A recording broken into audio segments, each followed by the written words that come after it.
I would love it if you would like and subscribe. Just saying. It's not a lot to ask. I've been out here a long time. All right, let's get into it, you guys. I can't wait to read your comments. Make sure you comment. You know I love when you agree and when you disagree with me. All right, let's go. Hi, you guys. Let's do this. Real Housewives of Beverly Hills, Season 13, Episode 12, a recap. Had some Botox done and a new treatment to my neck. It hasn't set in yet, so I won't show you. But I feel a little younger than I did on the live with Kim D, so yay. I looked 100 on that live, so feeling better. I don't normally do this, but today I'm going to play you an interview with Erika and Bryce Sanders. It was good enough to share. I think there is some decent tea in it. This is Erika Jayne talking to him, and I do think you're going to enjoy it. So hold on, I'm going to play it for you, and we're going to listen to it together. Yay! I got along with Ann Marie. I did, and I just spoke on the phone with her last night. I think she's a great addition. Crystal, you're being so extra. You're such a bitch. She came in with a strong opinion, and that's what makes Housewives. Whether you like her, whether you don't, she did her job. Should she have dropped the esophagus thing? No! I mean, but you can't tell someone what to do. She's new to the group. She's finding out what to do. You know, and that's a question for her. We see her push Crystal to speak up, which has been a commentary that Crystal doesn't speak up enough. Crystal says she gets edited out of the episodes. Oh, I didn't hear that. Yeah, she says that often she speaks up and it doesn't make it in. Do you feel that's true? I don't know, because I'm too busy worried about myself, and I'm very loud. So I don't remember. As we hurl toward that reunion, you won't It's in 2 weeks, by the way. It's in 2 weeks. Okay, so we've got only a little bit of prep time. Who do you think will have the most to answer for at reunion? Not me. And that I am really happy about. I think that, I'm sure Andy's going to press Kyle. I think Kyle is going to have a hard time again this year. Yeah, with this episode that airs this week kind of starts off the questions about her and Morgan Wade, more questions about her and Mo. Are there more answers to come before season ends about Kyle's situation? I don't remember, and honestly, I don't remember. She has to answer those things. That's for Kyle to answer, not my. Yeah. Going into that reunion, is there a number one question you want to be asked or something you want cleared up? Oh, no, I think I did all the clearing I need to. Yeah, I think I'm okay. It's definitely better than the last few years, so I feel good. You've cleared a lot the last few years. The group does seem a little fractured. Oh, you meaning like there are teams? Okay, listen to this part carefully. The group does seem a little fractured. Oh, you meaning like there are teams? There are teams. Yes. This is really important. Do you see a shakeup coming? What needs to happen so that it's a cohesive group and there's not this kind of division? Well, I think if people thought independently and really said how they felt about certain people and weren't afraid to be themselves, you probably would see some friendships split up. And I use that word friendships lightly. Who's the most afraid to be themselves? Not I. You always bring it back to Erika. Well, because I want to be diplomatic. No, I'm trying to you're be a diplomatic. narcissist. It's not myself. I mean, yeah, I don't know. That's what I know and what people see are two different things. Exactly. So it doesn't really matter what I say to you. So she's alluding to a few things in this. Number one, we know that it's going to come out that Crystal Minkoff really doesn't like any of the ladies in the group too much. She's just kind of pretending to be friends with everybody. That's number one. She doesn't respect any of them. Number two, we know that Kyle and Dorit are not as close as they're appearing on the show, and Dorit isn't willing to, I think, show otherwise, right? She's kind of playing a role as a good friend, and she's really conscious not to lose that. So you guys know that I've been calling BS on the quote-unquote tight, close relationship between Dorit and PK and Mauricio and Kyle for a long time, at least over a year now, just to say it. And, finally Kyle is, she's still throwing out, I love Dorit, but, big old but, but she's starting to now show it in the media, in the press. That's how Kyle's kind of, things are about to shift, okay, with her. Kyle's done. I mean, I told you guys she was done a few months ago. She's showing she's done now, publicly. So here's something that just came out, specifically referencing Dorit's remarks about the apparent vacations she and Kyle used to take with Paul, PK Kemsley, and Mauricio Umansky. Kyle said, quote, "This is not to be shady, but we've only gone on one trip together as a couple that I can recall. Mauricio, PK, Dorit, and me." So in other words, they never went on big couple trips all the time. They went once somewhere. Once. Okay? In over years, like, give me a break. So Dorit's exaggerating their relationship totally on the show. And Kyle's like, what are you talking about? And you're trying to make it a thing. It's totally made up. And I told you, PK was trying to do a show with Mauricio, and that's why he was cuddling up to them. And then when that fell through, it left no reason for this relationship to exist anymore. And then Kyle goes on to say, we did do Vegas together, that's true, and then we've been in London at the same time, but that was just flat out an exaggeration. Look at how she says it. We've been in London at the same time, so not even like we met in London. Kyle further elaborated on the state of her and Dorit's friendship, explaining, I love Dorit, there we go, but, there we go, it's not like, my friends will go to the gym, we'll work out together, we hike together. She doesn't do that kind of stuff. In other words, Dorit is not my friend. There's no other way to interpret that statement. Okay? And then Kyle says, to put it bluntly, it's just an exaggeration. She said once more of Dorit's concerns completely. Dorit's concerns about their friendship, which is not real. Okay. So there I've said it again. Now, something that's really crazy is, have you seen this? So I'm just hoping that this Reddit isn't true. This was 2 years ago. Look at this. I just Googled Mauricio's cheating on Kyle, and there are even more recent claims. A woman said she was in Cabo, names the hotel, and Kyle was with him. PK was there as well. Okay, so could this be the one trip they took as a group? The woman said they saw each other and started chatting. They snuck into a bathroom and had sex. Mauricio got her number, and that was it. The woman knew he was married, but said he was very charming. A story in interview with Kyle said, I asked him to get her phone number because I liked her shoes. She would never send Mo alone to get a young hot chick's number. Please.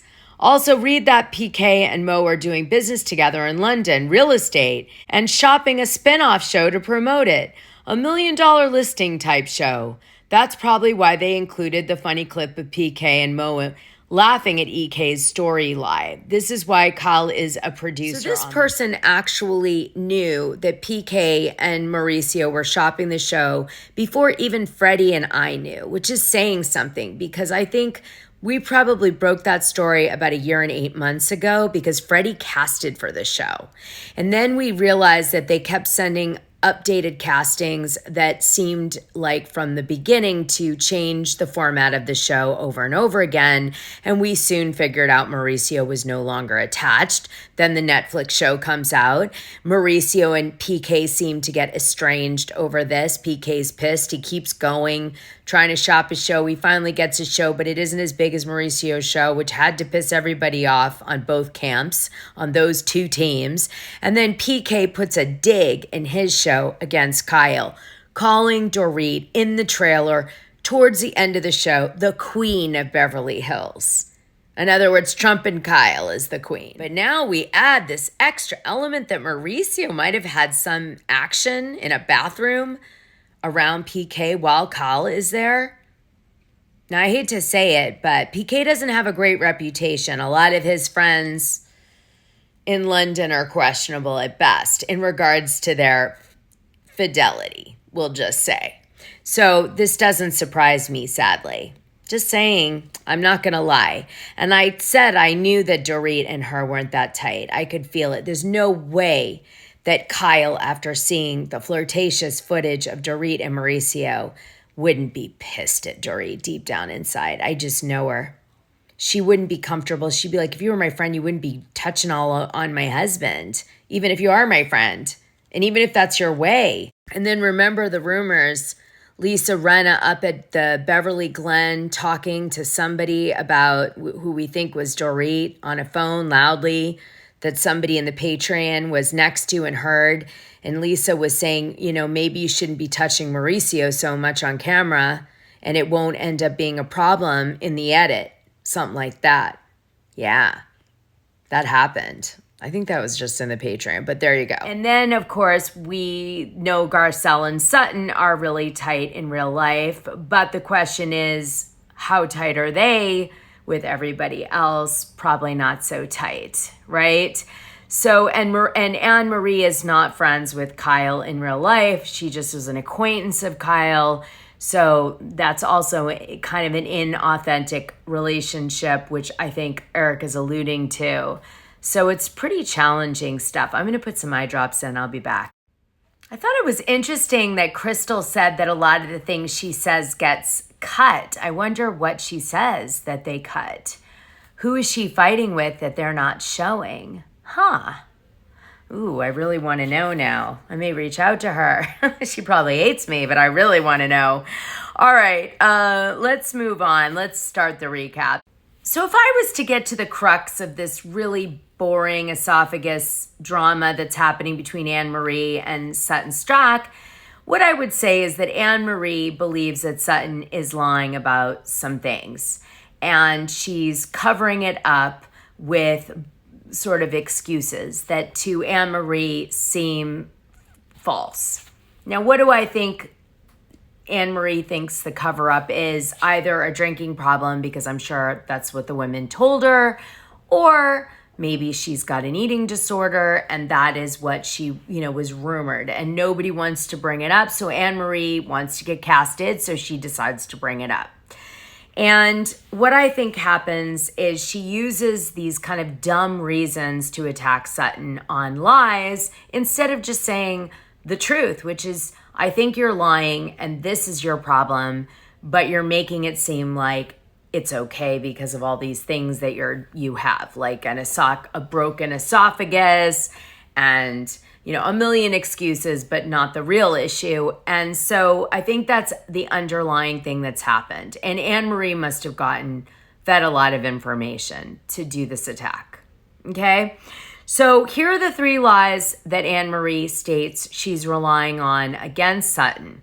Number 1, that Sutton is allowed to take a prescription medication and drink alcohol. Number 2, she doesn't believe that her esophagus problem that she has is real or true. And if it is, she believes it's related to an eating disorder and not what Sutton's implying it's related to, which is genetic.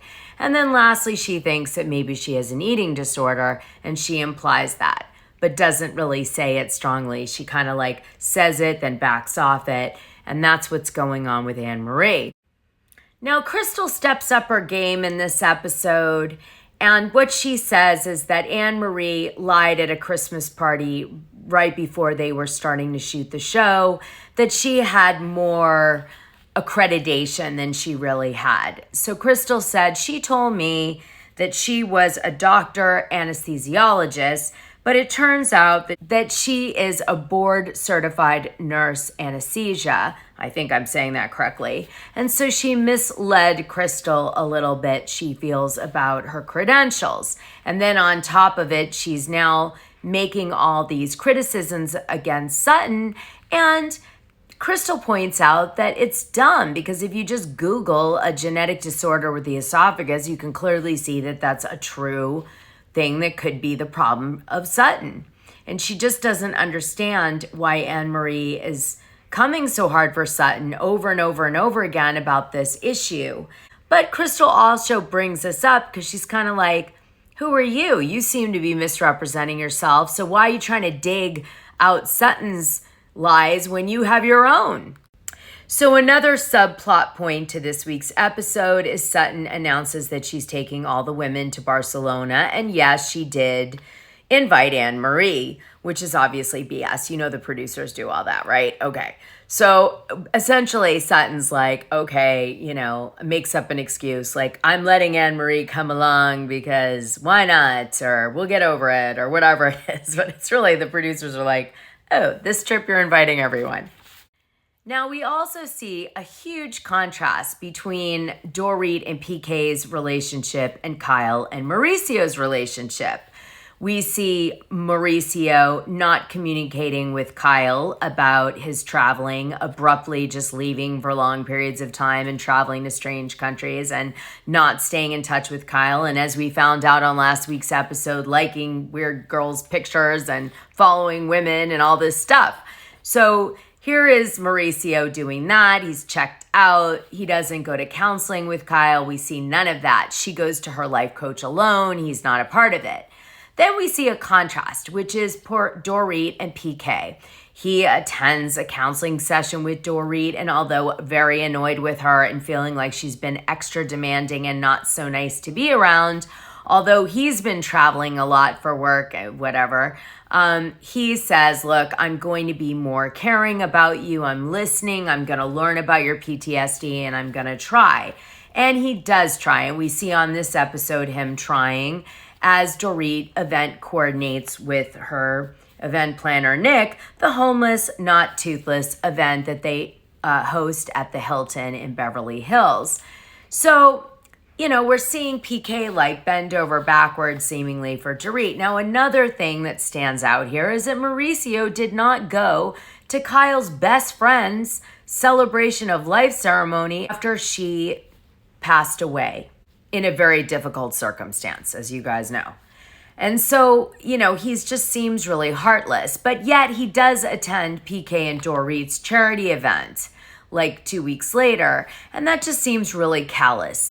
His priorities are in all the wrong places. While we see a totally different thing from PK. He's at the event with Dorit, and as she gets anxiety about security at the door and how it's going to look, PK helps her by taking over and saying difficult things to the event staff to make the event come out better, things that he thinks Dorit would want to say but is too afraid to say. And then on top of it, he takes some of the anxiety off her in a way that we feel like the counselor taught him. So, and this seems to be making Dorit more connected to PK, not less connected. So the idea being that Kyle and Dorit start out in the same place with both of them not liking their husbands very much anymore, and PK fixes it and Mauricio doesn't really. And that's where we are. And by the way, there's a really strong sense of competition between Mauricio and Kyle and PK and Dorit that I think is happening off the show. So I do think that this is a bit intentional by the producers. After a lot of what I just said to you, we see Crystal Minkoff meeting with her brother and trying to kind of make amends with him because she and her mom ruined his fiance and his relationship. And he's been living with her, kind of codependent on Crystal for a long time. And he says to her, listen, I've got to go back to Asia at this point and become like a superstar or work like my own business and job and my own money and find some girl to love and fall in love with. And you've got to let me go and let me do this and let me have my own life again. And then on top of it, I need you to stay out of my relationships because I've got to have a spot in my life for my wife, not just you and my mom. And Crystal talks about how close they are and all this stuff. And she realizes that she's going to lose her brother if she doesn't back off, and she does. We also find out that Kyle is going to give Mauricio a little of his own medicine by not telling him about all the traveling she has coming up until right before, so he doesn't know what's happening, and suddenly she's gone.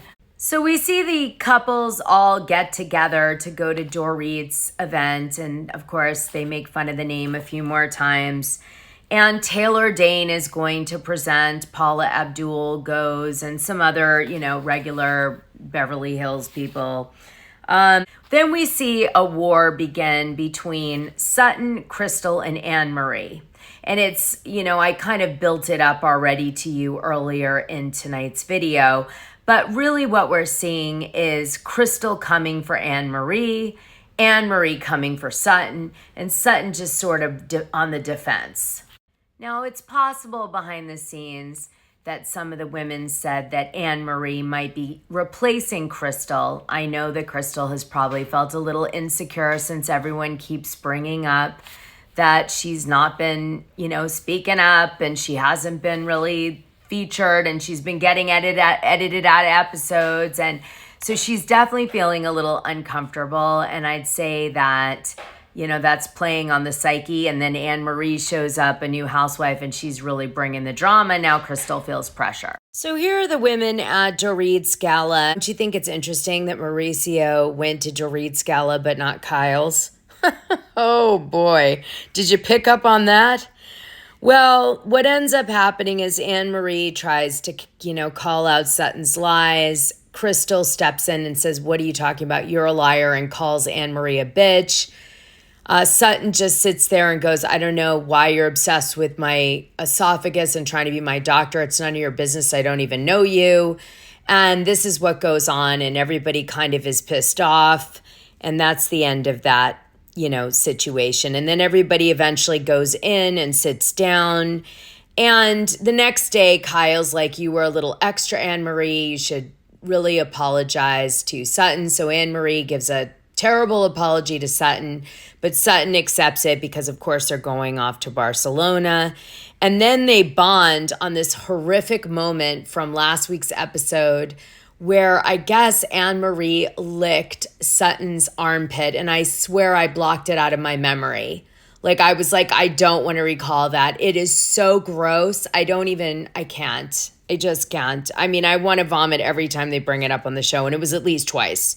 The producers loved this armpit stunt. We're going to find out in next week's episode that Ann Marie heard from Crystal when she was talking about the women on the show that Crystal thought they were not intelligent, shallow, and Ann Marie's going to tell Crystal that the only reason that, she's relevant is because Ann Marie has allowed her to fight with her, basically. And that's that. What I wouldn't do if you would just like and subscribe and hit that notification button. What I wouldn't do. Show you my bra sticker. No, I'm kidding. If you don't know what I'm talking about, it's an inside joke on Kim D's Live. Okay. Go check it out. It's under the Live tab.